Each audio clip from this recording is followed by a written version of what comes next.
naman ngayon sa Netflix ang romantic drama film ni na Alessandra De Rossi at JM De Guzman na What If?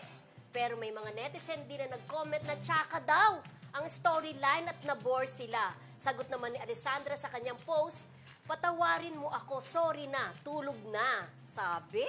Ayan. O, diba? Alam nyo, ako Okay, go, friend. napanood ko siya.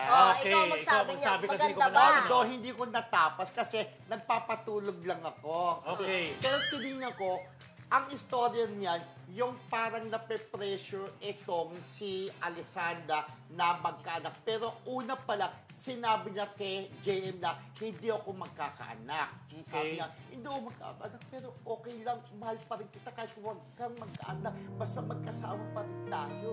Sabi, hindi na malagang anak, hindi yan importante. Sabi ni JM. Eh ngayon itong si Mother, ano ba yung ba't wala pa kayong anak? Sabi ng Nape-pressure Mother. talaga, oo. Ayun, nape-pressure ang Alisa.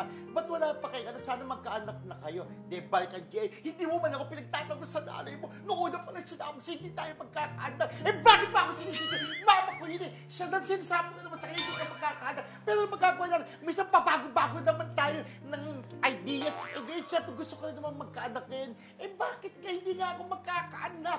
Yun ang conflict. Ay. Na nung una pa lang, sinabi niya na kay Jane na hindi ako magkakaanak. Oo. Tapos yung nanay, bakit walang anak? Siyempre, nanay gusto Ganun ang boses. O, ganun.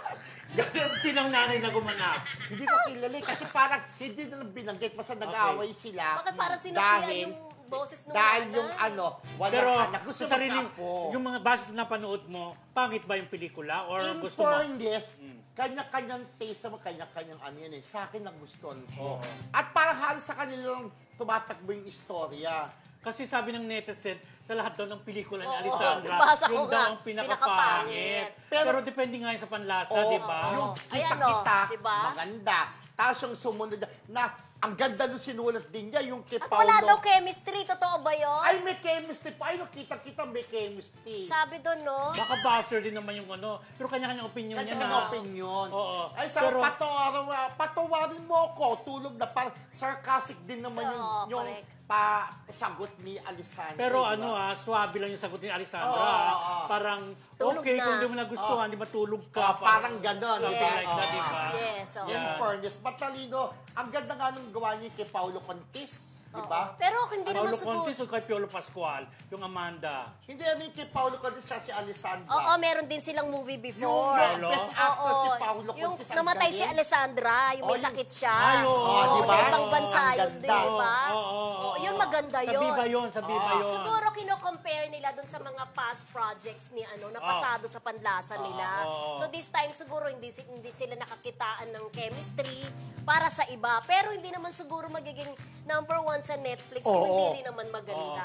Alam mo, papanoorin ko yun sa Netflix para... Dahil dyan, next papanoorin time, namin. mag-opinion tayo kung pangit nga ba o Correct. talaga. Maganda, hindi ko lang tinapos kasi nakatulog ko kasi naka-aircon ako. Pero heto na lang, tanong ko sa'yo. Anong mas maganda, yung huling sayaw o yung pelikulang yan? Parang eto.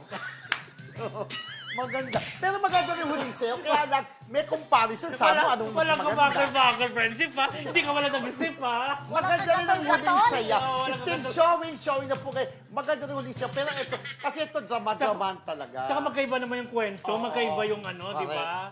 Oo. Yun. Kaya panoorin niyo po is still showing huling sayaw. Kumabawi ka ha? Hindi kasi maganda rin. Ako, panood ni Adjets eh. Ay, Hindi, Adjes. maganda. Hi, Hi, Adjes and Alam mo, Sam. sabi ni Adjes, ang saya-saya nyo, naaliw ako sa Marisol. Oo. Sana isama nyo ako sa music segment. Sabi ko, isasuggest ko yan sa sa season 3 ha. Sabi ko, kung may season 3 pa tayo ha. Ma'am Jen, may season 3 pa, di ba? Forever tayo magkakasama dito Oh, sa yeah. Abante Nanawagan pa naman. Online. Yes. Okay.